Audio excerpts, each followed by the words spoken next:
Hey guys, what's up? Welcome back to another educational Montero video which you barely see.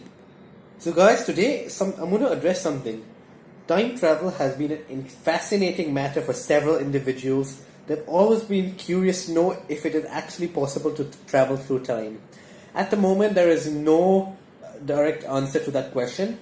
It's physicists and scientists and all are still trying to figure out what could be the core possibility for time travel to exist in reality. So far, Albert Einstein, few years ago in the 20th century, has discovered a phenomenon called relativity, which I'm sure you heard of. When you think of Einstein, I'm sure the first thing you'll think about is this. It shows that energy equals the mass times the speed of light in a vacuum squared.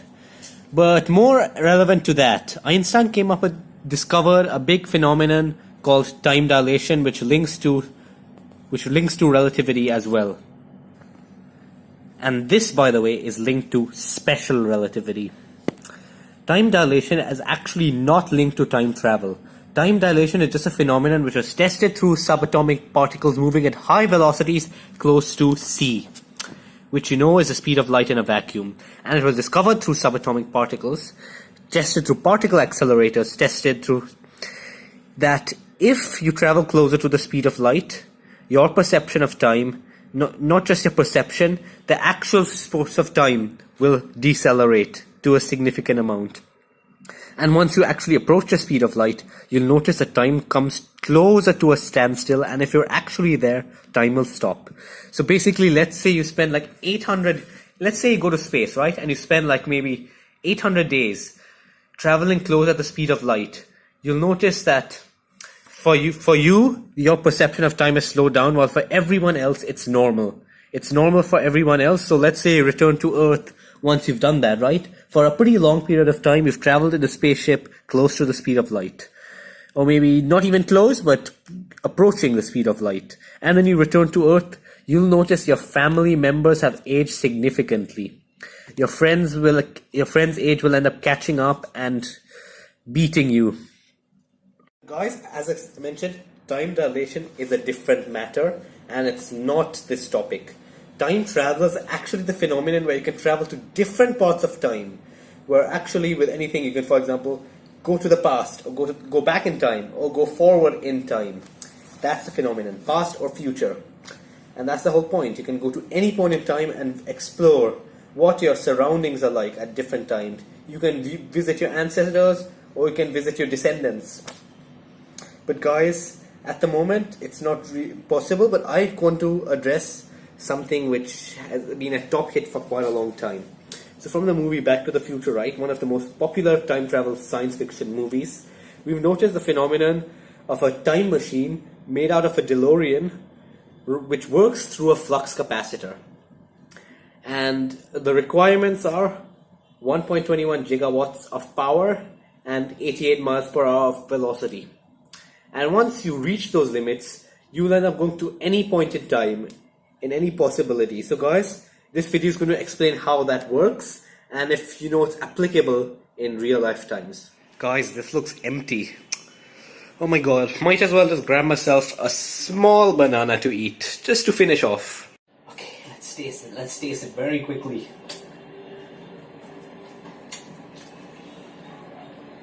Oof, tastes like microwave. I don't know what I'm doing here. Oh my god. Come on guys, it's getting late. We need to get the hell out of here. Come on. Yeah. This banana doesn't even taste like crap. What am I doing here? Okay, come on. I don't want to leave this. Let's go back. Let's go back to where we started. Now the time right now is 4:42 p.m. and 30 seconds. And it's the 28th of July 2018. That's our only details for now. Come on guys, we need to do something. It's a bit weird here. We need to go back through the passage of time to change some stuff. Come on, immediately. Shh. Some privacy. We need some privacy. Figuring out time travel is not something to reveal to the public unless you come up with a supposedly imagination that one thing which is possible does not affect the other. Guys, let's change that. But anyway guys, this is a simulation. So what you do is you activate the time circuits, because without the time circuits activated, it's pretty much just a normal automobile vehicle which you can take across anywhere in the world. And what's so superior about a DeLorean which just drives? You want to travel through time. So first you activate the time circuits. Best to use proper terminology.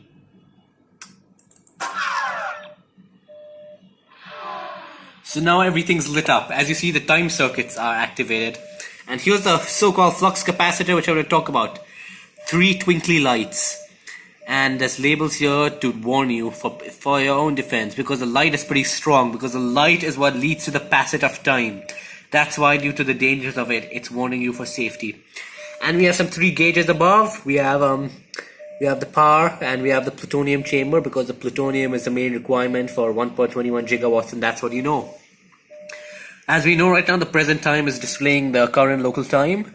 It's a bit off, as you can see. This is the local time, and time circuits match it pretty well. So as you know, the 3 time circuits, the last 2 are uncontrollable, while the first one is controllable.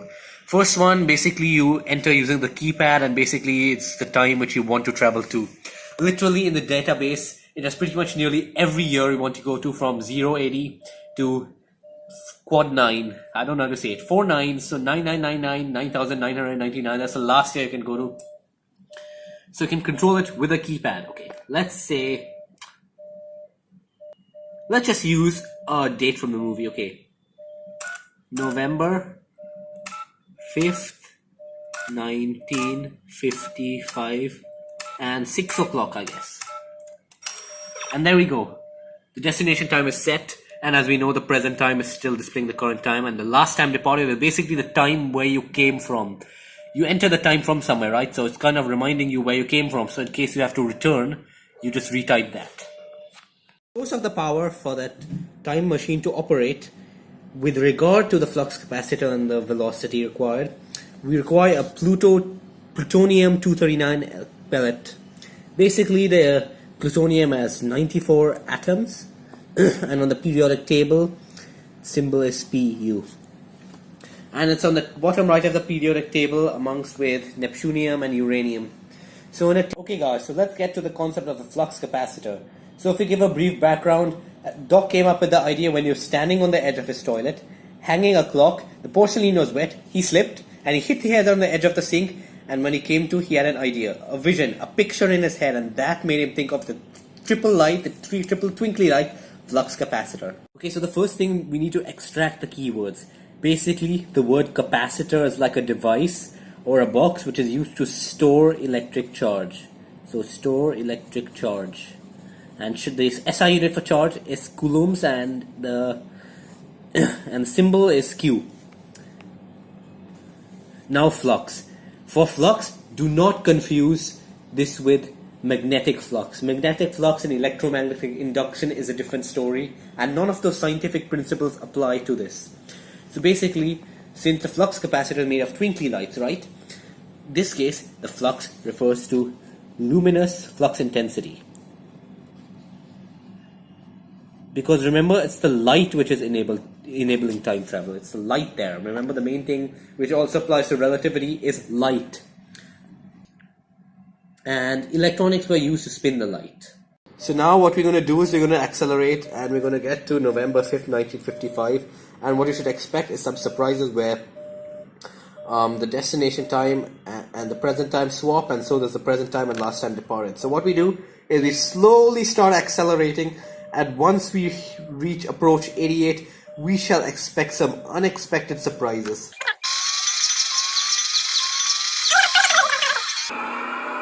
And now as we reach 80, the flux capacitor starts lighting up and gains all the energy, converts it, and it opens up a wormhole that leads to the passage. So right now, lighting up, the wormhole's opening. Okay guys, so let's recap what I just summarized. First of all, the 1.21 gigawatts of energy pulses through the flux capacitor from the plutonium-239 nuclear fission reaction. And there are 3 capacitors, as you know, 3 twinkly lights which absorb all the energy, and the blue rods that conduct the massive flow of energy into the 3 capacitors. They convert the positive energy from there into the negative energy. The past and future will always exist. It's just that we can't access it. traveling through time is something extremely complicated, and what this does is it takes advantage of all the special phenomenon, converting all the light which is normally required in time dilation, in relativity, right? It works through light. So the positive and negative energy is doing and being channeled into the flux capacitor, and all the light from there is being used to open up a wormhole which will slowly sink the DeLorean in through the different passage of time in the exact same location. It uses the point of origin as a point of reference. You're referencing it through the time circuits, and what it's doing is it's translating what the driver wants into something the universe can understand. And it's made out of the DeLorean to provide a shield to all the massive amounts of negative energy which is generally being conducted by the parts of the DeLorean, all the circuitry and the flux capacitor itself. And that's cooperating to produce the effects of time travel. And this allows a smooth passage through the space-time continuum. It's pretty pleasant to look at. 3 incandescent lamps flashing and twinkling to produce the effect. The lights flash rhythmically at a constant velocity, and they only adapt when an individual is attempting to travel through the passage of time. Why 88 miles per hour? Okay, we understand the 1.21 gigawatts. It's a complicated process and a huge amount of energy is required, which you can either get from plutonium chamber, or if you're struggling to find any plutonium at a nearby corner drugstore, a bolt of lightning. But why do we need 88 miles per hour, and why that speed, and why that value out of all the possible values? First of all, the DeLorean is designed to reach a specific point in time without going at such an extreme speed, because today's roads and today's infrastructure doesn't give us enough room for an ordinary small DeLorean to reach more than 88 miles per hour. And actually, in today's world, 88 is actually not such a huge value. In 1985, 88 miles per hour might have been an extraordinary speed for an ordinary DeLorean like that, but in today's world, it's actually pretty slow. And if you apply it in some real-life applications, for example, if you think of electromagnetic induction, a magnet moving at a specific velocity is enough to produce an electromotive force, basically a voltage. And if you think of it the same way, the DeLorean, in order to open up the passage of time and in order to separate the different passages of time, allowing the DeLorean to pass by, there has to be a fast enough speed for all the passages to separate. And 88 is the ideal value, and it would be enough to completely power up an old style LED display. And first of all, quite coincidental, 8 is basically infinity rotated 90 degrees. If you rotate infinity, the limits gate 90 degrees, you'll get 8. So basically the time machine signifies infinity and beyond. Let's come up with a final conclusion.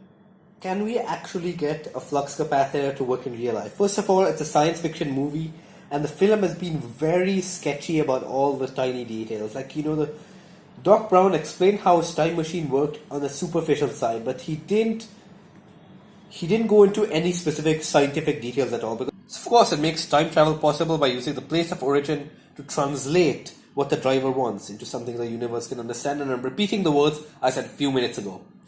To do that, obviously, it requires a massive amount of power. That's why 1.21 gigawatts theoretically is not a lot, but practically is extremely difficult to find. And that has to be transmitted through 3 incandescent flashing rhythmic lights. They're incandescent light which are flashing rhythmically in specific directions. And of course, if we go specific, it creates a brace of wormholes. All that power absorbed by the light is opening up a wormhole, accelerating at different velocities relative to each other. And in order to separate those quickly and efficiently, we need to reach at least 88 miles per hour. And trust me, anything can. Any vehicle. The reason why the DeLorean was used was because a stainless steel body, as I mentioned before. I'm just repeating what I mentioned before, summarizing. Because of the flux dispersal process, all the negative energy can be shielded and protected, and that can improve the safety of the passengers in the car, in the DeLorean, basically.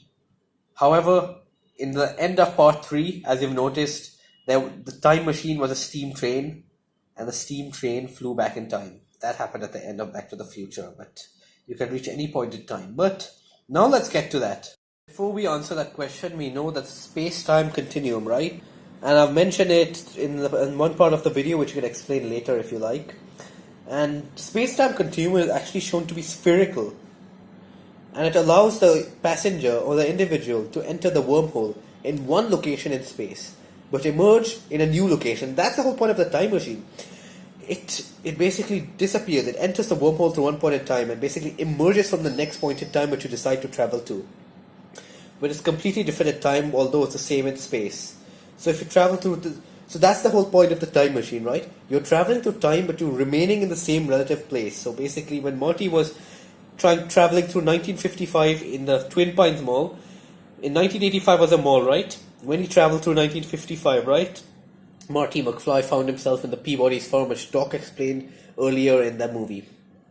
So that's the whole point. The DeLorean is actually not quite safe in that matter, is that it'll teleport you to the same relative place, and because of that you don't know about the infrastructure that's there in a different period of time, and that might lead to accidents, which is why Marty crashed on the Peabody family's barn and woke them up, shocking them, assuming it was an airplane without wings, and assuming he was a guy who came from space. Assuming he came from space, he thought he was a spaceman or something, although it was just him, a normal individual wearing a radiation suit coming out from a futuristic time machine. God, guys, I'm fainting. I don't know what to do. Oh shit, I forgot. I almost forgot. I need 1.29 gigawatts to operate that. How am I going to get it? Stupid guy, I'm not going to steal plutonium from terrorists and attempt to build a bomb and actually build them an empty chamber which is useless, right? I need 1.29 gigawatts. If you don't give me, I'll faint. I'll get out of existence, right? You can use a bolt of lightning or several wind turbines. Yeah, you need millions of wind turbines because they produce a tiny discrete amount of energy, and we need sufficient amount because a huge amount of power, and I don't think the world has enough fuel for that. Each atom can only produce around 200 mega electrons and barely enough energy, and with a very tiny mass of around 3.3 times 10 to the power of minus 30 kg, and only a small fuel mass, it would fit. And yeah, that's the only amount of power you need. Wait. Hold on, I almost forgot that. Where's my stuff? Dude, don't tell me you forgot it. Oof. I need to pack my trunk and go. I need to go back in time. We know for a fact that much power is sufficient to make time travel possible. And yes, guys, it is possible. Flux capacitor is a very practical idea. It is theoretically possible, yes, but it's practically difficult to gather all these items and gather the necessary amount of energy, and plutonium is extremely hard to come by, and that's why time travel still doesn't exist. So guys, to answer this question, the movie is accurate. Yes, it does show it. Okay, once I get my power, time to take my trunk. Let's go. Let's go back to the passage of time. Come on, guys. Goodbye, yes. It's been a good day. 901 Shelby Drive, look alive. Niggas came up on this side, now they on the other side. Oh well, fuck them, dawg. We gon' see how hard they ride. I get racks to go outside. So guys, I'm standing in my apartment right now. I've got my trunk with me. I've got the necessary plutonium, I've got the power, I've got everything I need. Time to pack my stuff. I'm gonna go through a short period of time in this location, on top of my apartment, everything I need. I'm pumped up and ready to go. I've eaten all I need, I drank enough water, now I'm sufficient to last a whole historical journey. Come on, let's pack some clothes. I need some clothes because I'm going to stay there for quite a while. Oof, what a big chunk of items here. I don't even know what I'm doing. Yeah, okay guys, backpacked. Got everything I need, got my forms. Yeah, all good. Time to go guys. Cheerio. I've got my time machine set. Let's go.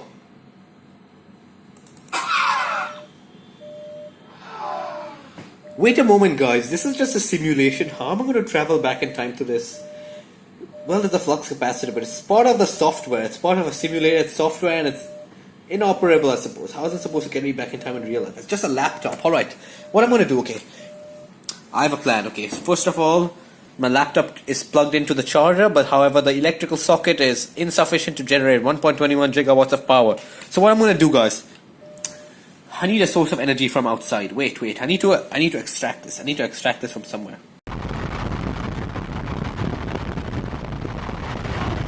So, okay, let's go to July 25th, 2002, and where I am still existed in my apartment. So, let's just do any random time. 2:39 in the morning. That's ideal, and there's peace. There's no interference because during that time there's usually peace and quiet, and especially in the old times. Okay, guys. Now, in order to get my stuff in me, how am I going to get the laptop and all my other stuff? All right. I'm gonna bind this. They have to be binded. If my laptop's gonna work as a time machine and it's extracted all the 1.21 gigawatts of power and a flux capacitor connected dispersally, I have a flux capacitor connected right below it, and it's pretty heavy. I'm just gonna bind this. I'm gonna bind all the stuff I need. Okay, guys, let's get accelerating. We're short of time. I wanna go home. Okay, is everything connected? Okay, flux capacitor is on right there. This is just a visual interpretation showing the current status of the flux capacitor. Obviously, it doesn't operate within the computer itself because this is just software. Alright, so let's accelerate to 88 miles per hour. Let's go to the desired time. First of all, let's say goodbye to the present. Now everything's revolutionized, the structure. Goodbye. I'm going home. Actually, I'm going away from home. Okay, all good. So, let's accelerate. There we go, the speedometer is rising. Come on, hold tight. There we go, baby.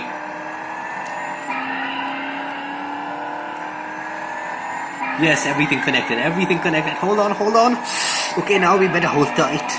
Light of passage, come on.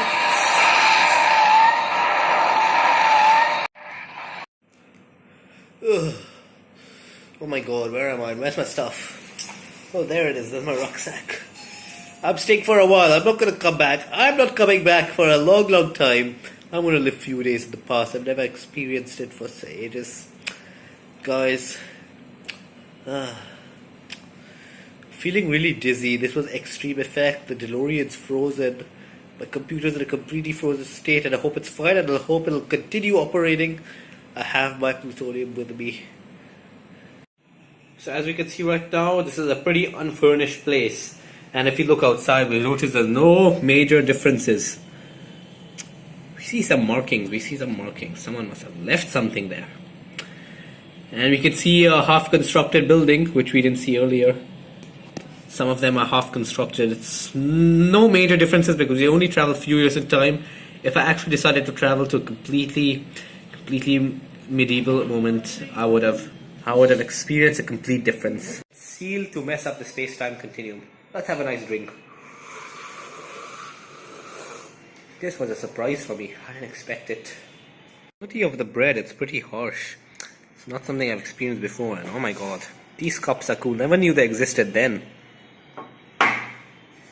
Observing some of the furniture, we've noticed some things are old. Yeah, here we go. We have a bottle of olive oil. Thought this was alcohol. Yeah, they weren't abundant then. More stuff. More old stuff. Guys, I would say thanks a lot for watching and see you next time. Have a good one.